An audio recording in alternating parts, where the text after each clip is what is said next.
Chers tous, bonjour Cash, en ce mercredi 15 novembre 2023. Je fais cette vidéo pour faire état d'une situation et c'est très sérieux. C'est très sérieux parce qu'il s'agit de ce qu'on appelle le nerf de la guerre, l'argent. Omar Bongo, pendant plus de 40 ans, a géré le Gabon. Omar Bongo n'est pas sorti de là fauché. Omar Bongo a laissé beaucoup d'argent.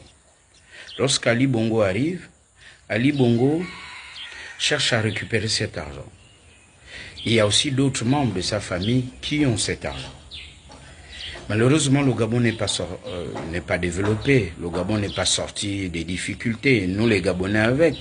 Normalement, tout cet argent devrait être mis au profit de nous, les Gabonais, pour faire du Gabon un beau pays, un pays enviable.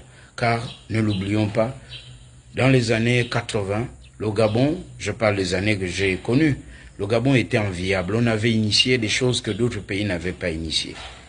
Au niveau même des médias, regardez Africa numéro 1, on avait même l'Institut africain d'informatique, on parlait déjà de ça avant l'explosion des nouvelles technologies de l'information et de la communication, donc des ordinateurs et de l'informatique.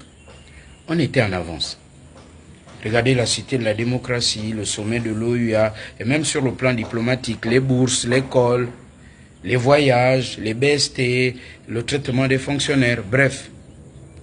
On a sombré. Cet argent est dans les mains de certaines personnes, de certains lobbies. Donc quand Oligui arrive au pouvoir, les mêmes lobbies veulent faire de Oligui quelqu'un qui va juste gérer cette transition et qui devra repartir dans la caserne avec ses amis. Et d'une transition, ils n'ont pas l'argent. Alors que eux, quand ils ont géré cet argent, et Ali aujourd'hui est malade, affaibli par la maladie, ils savent où est caché cet argent. Donc aujourd'hui, on est dans une situation où, quand tu viens faire l'état des lieux de la maison, tu dis, mais l'argent pour payer le courant, c'est où? L'eau. Et pour les charges de la maison, il n'y a que 10 000.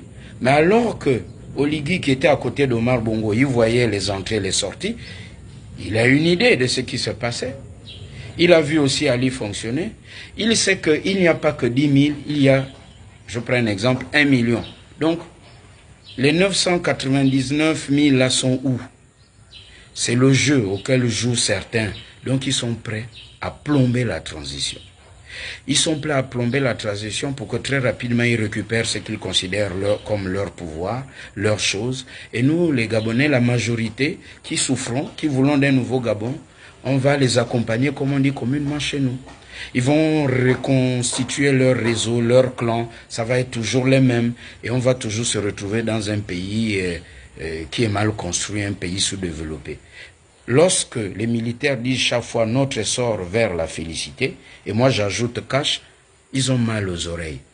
Donc tous les jours, au fond du cœur, ils disent, Oligui là, il n'a qu'à continuer, il pense que quoi, on va voir jusqu'où il va aller.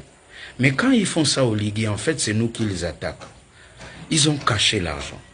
Ils sont là autour d'Oligui, ils sont là autour de nous, ils sont au Gabon. Et ils vont même plus loin. Ils vont faire du lobbying parce qu'ils appartiennent à des réseaux, à plein de connexions qu'il est difficile d'expliquer en ces quelques minutes de vidéo. Ils vont vers les organismes internationaux, ils vont vers l'international pour attaquer leur propre pays, le Gabon, pour mettre les difficultés à Oligui, pour qu'ils dégagent, pour qu'ils partent et ils vont récupérer leurs affaires. Ça là, soyons vigilants, ne nous laissons pas distraire. Et pendant le débat national, il va falloir qu'on pose les vraies questions. L'État loue où? Qu'est-ce qui appartient à l'État? Le pétrole du Gabon appartient à qui? Les mines et les richesses. Voilà des questions simples et cash pendant le débat national. Concentrons-nous. Décembre, janvier, le mois arrive. Et si nous, les Gabonais, nous estimons que non, attendons encore, il faut que les militaires soient là. C'est un exemple que je prends. Eh bien, les militaires vont rester là parce que c'est le peuple qui est le chef au Gabon. Et maintenant, nous pouvons aussi établir notre rapport de force pour dire que notre essor vers la félicité doit être cash.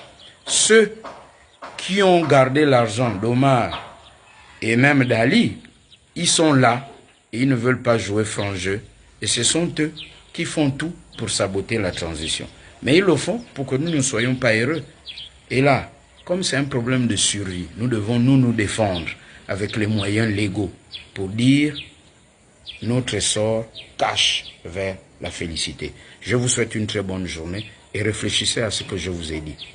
L'argent est détenu par un petit clan et ils ne veulent pas que cet argent serve au Gabon. Et ça, ce n'est pas du tout cash.